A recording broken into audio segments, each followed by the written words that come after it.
Nu tänkte jag visa hur man gör en morotssoppa.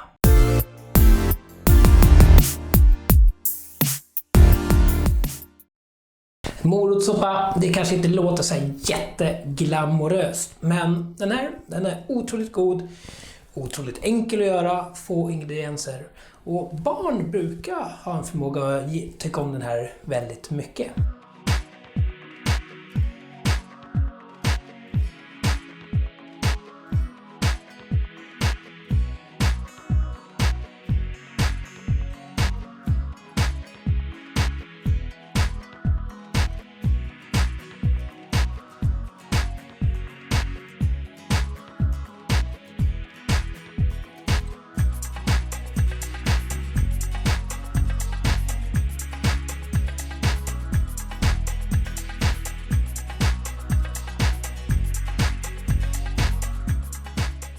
Jag tänkte att vi ska börja med att skala moroten och löken.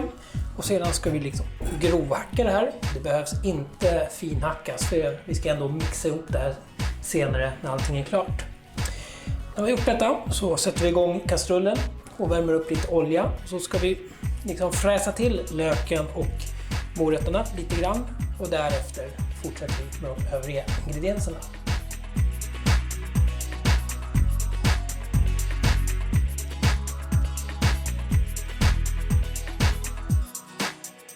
Nu i den här filmen så använder jag schalottenlök, men det går jättebra att använda gul lök också. Det handlar bara om personlig smak. Jag vill ha schalottenlöken.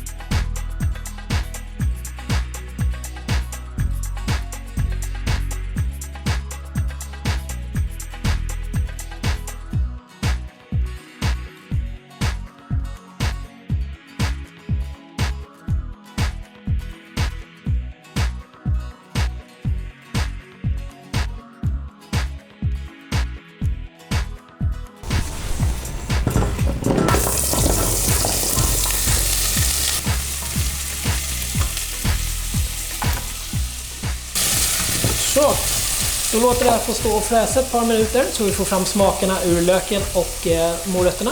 Därefter så häller vi på ungefär 1 liter vatten i det här. Och sen 1,5-2 matsked av sån här fuskgrönsaksfond. Har du egen så använder du det.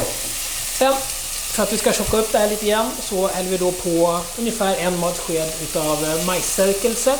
Du kan använda vetmjöl också, du tar vad du har för att kunna få det här tjocka upp det.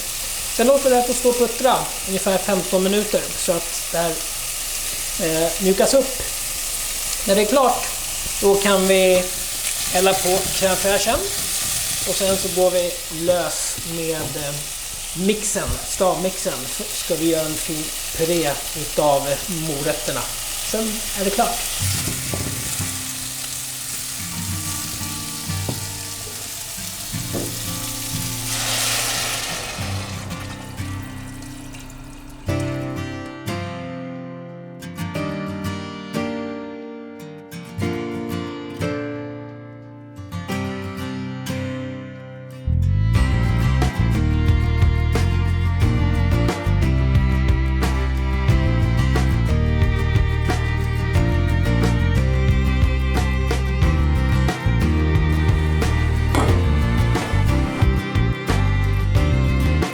Nu har det här fått stå småputtrat i ungefär 20 minuter. Så tar vi av den här. Sen ska vi då hälla på crème fraîchen här i. Och så ska vi mixa det med stavmixen. Och sen tänkte jag att vi smakar av det med lite vitlökspulver, lite muskot också, det är väldigt gott, svartpeppar och lite salt. Anledningen varför jag använder vitlökspulver och inte vanlig vitlök, det är bara för att jag vill få kontroll över vitlökssmaken. Jag vill inte ha för mycket i den här soppan. Det är enda anledningen, så det går jättebra att ha färsk vitlök.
Sådär, då har vi en fin, härlig morotssoppa klar som vi lyckades få ihop.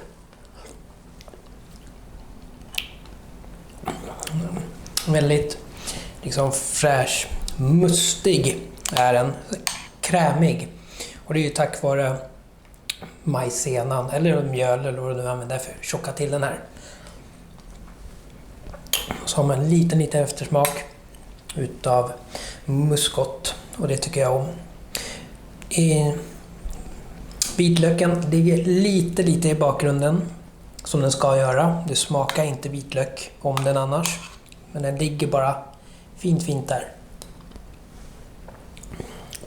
Och löken ger en liten fräschhet, liten syra utav det här. Det här kan du också utveckla hur mycket som helst också med smaker. Och det är ju det som är det viktiga här för dig också, att prova på vad kan jag använda i det här. Vitpeppar, använda lite krossade tomater. Försök utveckla någonting utav det här också. Det här är ett perfekt grundrecept och någonting att börja med. Men annars, prova på det här. Säg vad du tycker och tänker. Gillar du det här klippet så gör en tumme upp, likea det här. Annars, tumme ner. Skriv någonting i kommentarerna. Hoppas du gillar det här klippet riktigt bra nu då. Så hoppas jag att vi syns snart igen. Tack och hej!